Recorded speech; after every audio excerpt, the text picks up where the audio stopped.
Hi everyone, I'm Gavin from Gavin's Gadgets. Hope you guys are keeping well. Welcome to everyone new and old.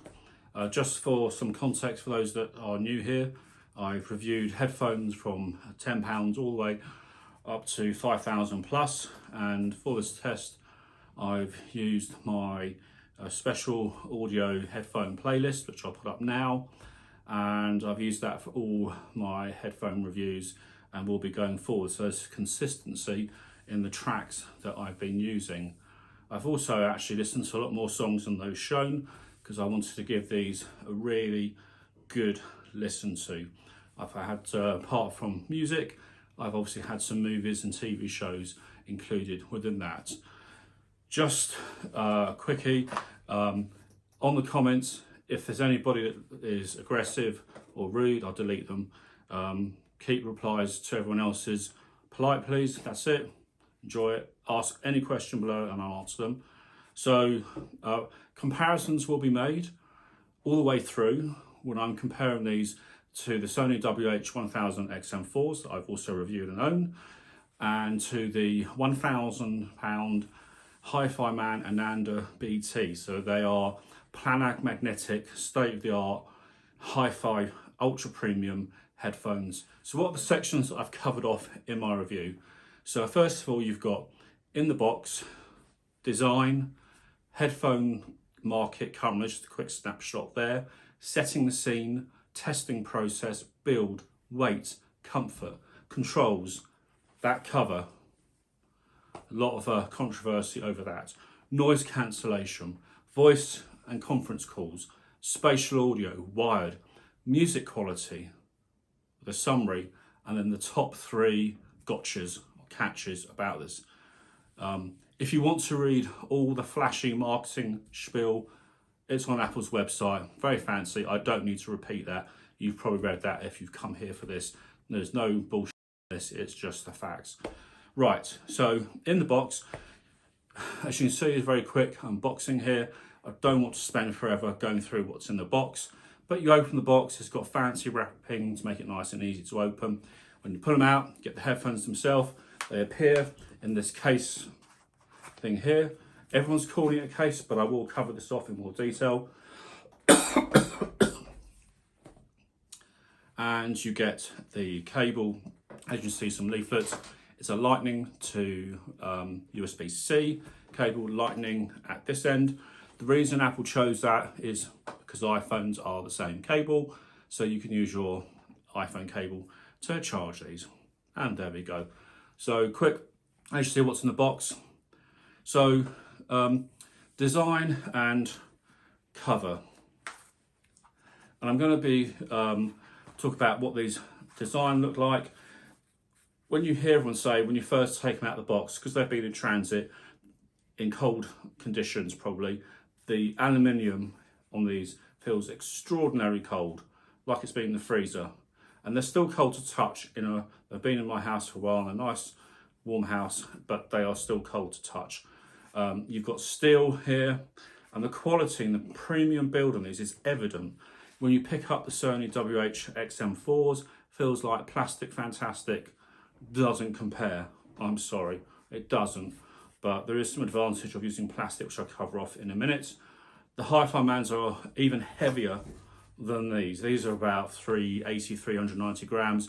The Hi-Fi Man are well over 400, 460 from memory. But this weight of headphone is quite common in the audio market. So this case, it's not a case, it's a cover. And I'll explain why that is. The controls are really simple. You have to mimic the crown on the Apple Watch, but a much bigger one. So you can push in, you can double press, triple press, and then you turn it like so, it does the volume. And then you have noise cancellation on, and then transparency mode. And here you have the lightning connector. All the mics, there are 9 mics in total. And the other aspect of this, if you do want to ever change the cups because they've worn out, got dirty, and you can't clean them, or you just want one of the new colours, they are £75 or $69. So you can make these a fashion statement. You've got a nice headband, and all in all, that is the design. In terms of why they've done this. Well, obviously the whole purpose of having this cover, and it's not actually a case, it's a cover, is simply it turns it on and off. It does have a slight cutout here, so you can charge with them on. But the reason it's a cover and not a case is they do want you to use it. They're forcing you to have this with you all the time. So when you don't use them and you want to turn them off, you put them inside the cover and you stop the aluminium getting scratched. That is why it's done like this. And actually in person, it doesn't look as bad as you might think. Should it have had a hard case? I think if you're traveling, you might want a hard case, but I've got to say, this is very tough. It's really solid. It's not like those plastic Sonys, which might snap or break if they didn't have the hard case. But these really should have a hard case. But the reason they've got this cover is simply to stop them getting scratched, in my book. But that's one of the things. So predominantly, we'll talk about price, because I know you want to talk about that. The headphone market is normally where they sell the most is priced at $250 and below. Anything under that is the sweet spot, so much higher numbers. But Apple decided these at $550 were the way to go. So be interesting to see whether I think these are worth it at the end. But there are 3 gotchas at the end I want to talk about. So I just want to set the scene, really, give some context. Headphones have different purposes. You can have headphones for working out. So you've got things like Powerbeats Pro, which are water resistant, sweat resistant. Also, because you might be doing some vigorous exercise, they have things that go around the ears to hold them in, and they're completely wire free, and they're lighter, much lighter. You've got AirPods Pro, which you could use in the gym, but I think Powerbeats Pro are better for gym work personally. That type of thing. So you've got to understand what sort of headphones you want. You've got discrete things like AirPods Pro, which you can fit in your ears, which have that noise cancellation, transparency, highly portable, and don't mess your hair up when listening to music, movies and calls. So with these are for proper listening, where you're sitting down in one spot, you sat on a long distance train journey, or you're commuting to work, or you're on an airplane, or at home. That's what these are for. So to test these AirPods, there are categories that I've used. So I'm going to talk about the build, weight and comfort. So I don't think it's suitable for walking down the street. Would you walk with £500 pair of headphones that could just yank off your head as well? I think it's fine if you're sat on a train or a plane.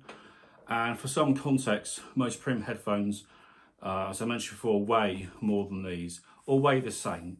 So I don't think Apple are out of sync in terms of weight, and these do feel premium. They're also a fashion statement.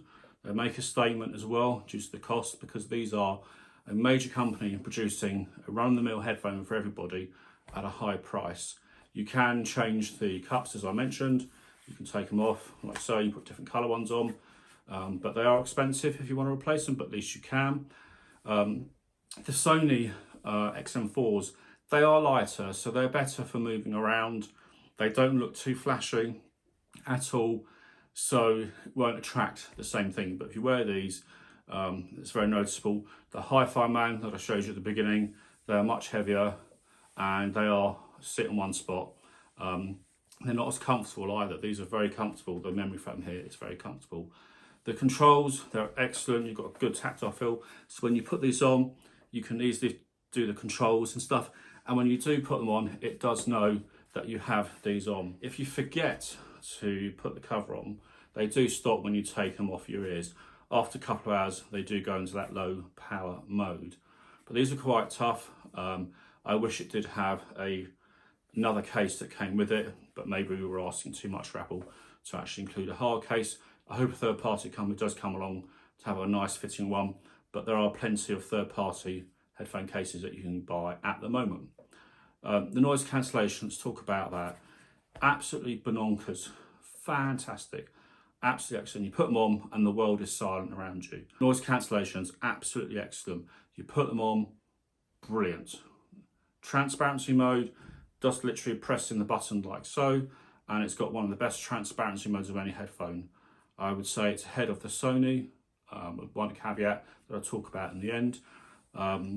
So they're not taking any credit away from Sony. They do have still excellent noise cancellation. I just think Apple have the best. The Hi-Fi Man has 0 noise cancellation options. In fact, they're open back design, so they let all the sound out and in. So you do need a quiet place to listen to them. Let's talk about voice call quality. 9 mics. Simply the best call quality you're going to get is with these. Better than the Sony. I did a wind test, passed that as well.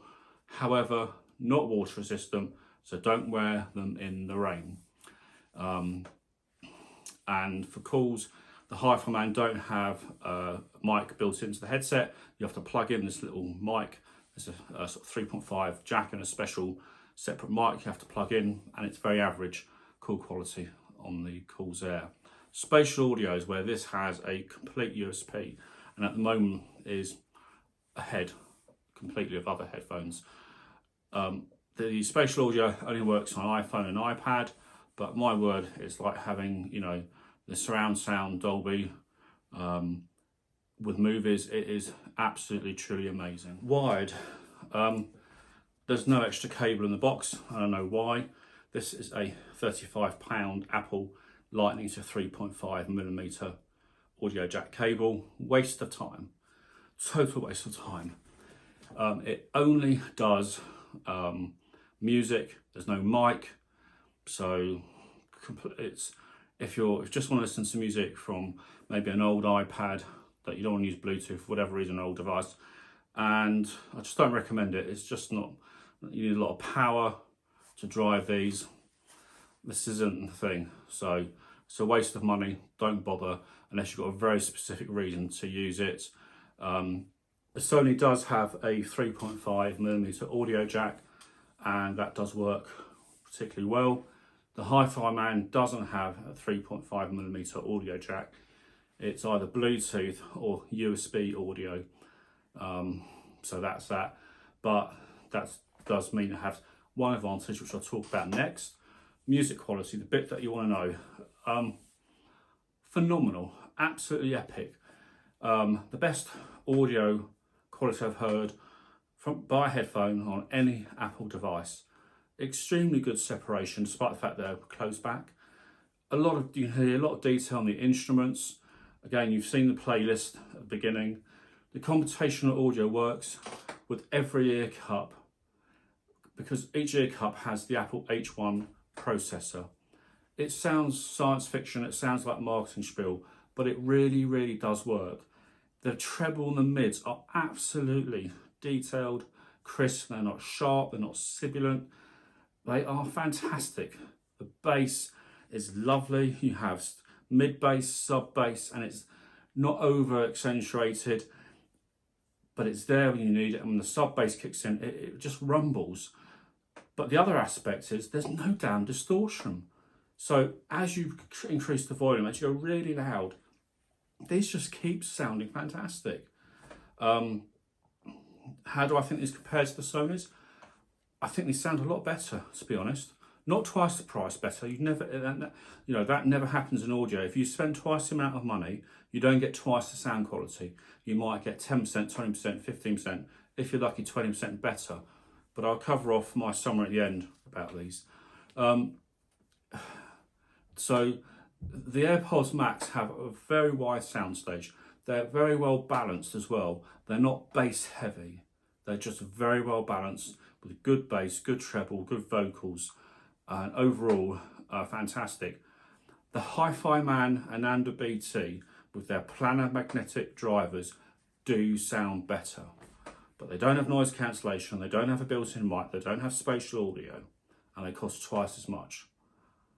But they do sound better, and if you use them with USB audio, they sound even better again. But you pay for your specific case use and you pay for the price. So summarising, we have one of the best made quality headphones, class leading noise cancellation, class leading transparency mode, class leading spatial audio for movies and any songs recorded that make use of that, top class voice calls, conference calls, a useless wired mode, so why even mention it, but it's useless. Music quality is the real deal. Computational audio is absolutely fantastic. The moment you put them on, the first track you'll hear the different instruments that people speak and the different ear cups, the stuff moves from left to right. You'll spot it and you'll hear it straight away. It is the real deal. Plus, using them in the Apple ecosystem provides a wealth of benefits. Ease of use and pairing. You pair in one Apple device, they sync over iCloud and all your other Apple devices are synced. So what's the catch? There's three. One, the cover isn't a case. We've talked about why. Two, you need to appreciate these aren't for every type of activity. Can't use them in the gym, and I wouldn't use them when walking around. They're for sitting down, being static in one place for a certain amount of time. And when you do that, this weight that people are going on about doesn't matter. It really doesn't matter. You shouldn't feel it at all. It's very well balanced in terms of how the comfort sits on your head. And my final and third point, which I think is most important, is don't buy them. Stop moaning about the price, because you're never going to buy them, so don't buy them. Don't leave a silly comment below. Only buy them if you're in the Apple ecosystem. That's what they're for.